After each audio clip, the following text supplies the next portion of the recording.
Welcome to the Small Unmanned Aircraft Systems for Agriculture Risk and Reward webinar series. This webinar series is supported by 4 faculty, starting with Dr. Mengmeng Gu at Texas A&M AgriLife, Rusty Rumley, staff attorney at the National Agricultural Law Center, Dr. Jo Marie Maha, remote sensor engineer at Clemson University, and Dr. Jim Robbins with the University of Arkansas System Division of Agriculture. The purpose of this session is to provide an overview of pilot certification and aircraft registration. This session is part 3 of a 7-part series. It is important to note that these webinars are partially supported by a grant from the Southern Extension Risk Management Education Center. Let's get started. Again, simply to mention that this is one webinar of the 7 webinar modules that are included in this series. The webinar team has developed several handouts that are available at the URL on your screen. Contact one of the presenters directly, or they are available on the right-hand side of the panel under webinar handouts. Remember that there are lots of issues to discuss when dealing with SUAS, and this session will focus on the areas of the Federal Aviation Authority, or FAA, which oversees the remote pilot certification and aircraft registration. If you participated in the second webinar on liability and risk hosted by Rusty Rumley, you will recall that he delineated how to determine if you are operating a drone as a commercial operator or not.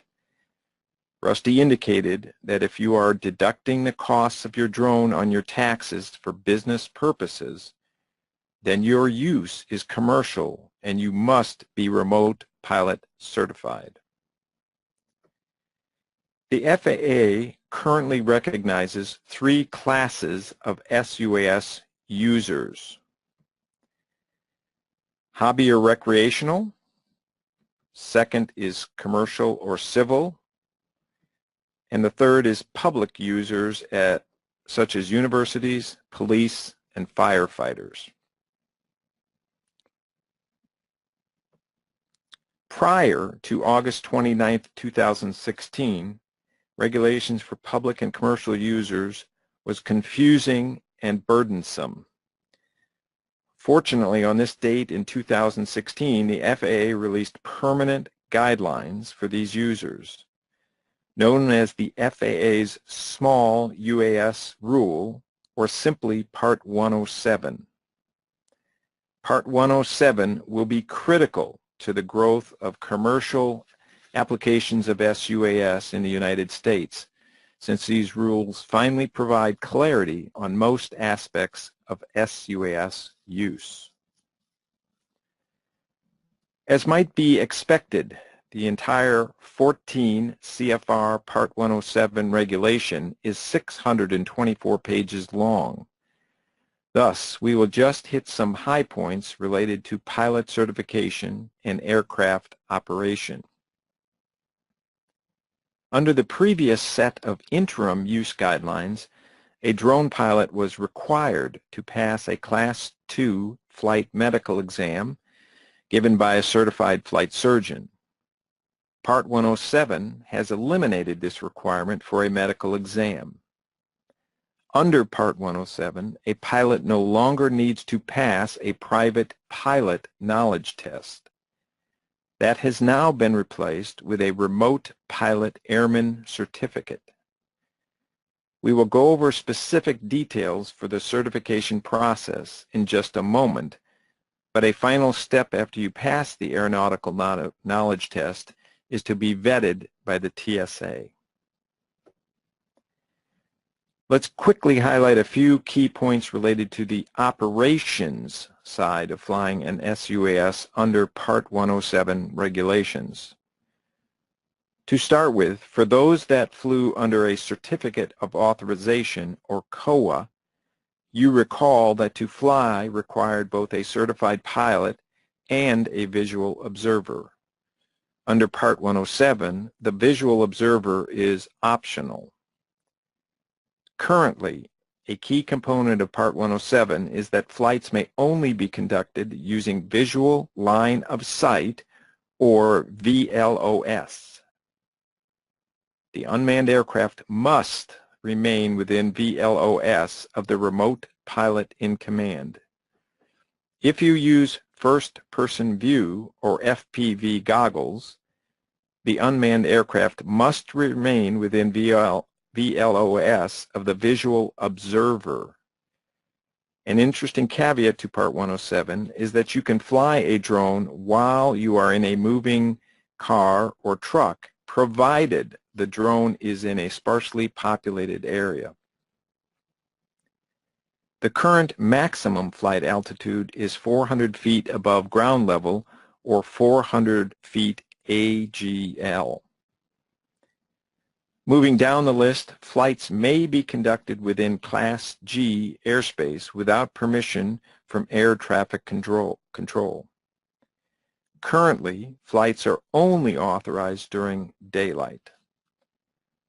The last bullet point is to emphasize that flights may not operate over any persons not directly participating in the operation.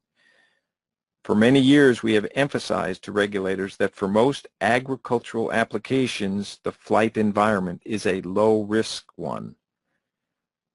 The reason for highlighting this operational rule is that you can view many videos on YouTube where flights are directly over crowds, which is clearly not allowed. Before moving on, it is important to note that with any of these rules, you may petition the FAA for a waiver. For example, let's say that for your application you need to fly at 450 feet AGL, which is a violation of Part 107. You can petition the FAA for a waiver by demonstrating why it is necessary and where this exemption would be needed. Since Part 107 is a new set of regulations, it is understandable that there is no history here. The remote pilot certification process and test did not exist prior to August 2016. As a result, a group that has been involved in working with the process developed an extension fact sheet to walk individuals through the process of achieving remote pilot status and registering your aircraft. We will quickly go over the general steps involved in remote pilot certification process, and we will start with the majority of users that do not currently hold a manned pilot certification. The first step is to study for the written test. Preparing for the remote pilot exam may seem like studying a foreign language. For those with no prior knowledge of this subject area, it will likely require at least 30 hours to prepare for the test. A number of vendors provide test preparation materials, including sample test questions. Test preparation materials can vary from $0 to $800. Once you feel prepared to take the test, you need to find an approved testing center. Most testing centers require making an appointment to take the test. The current cost of the online exam is $150.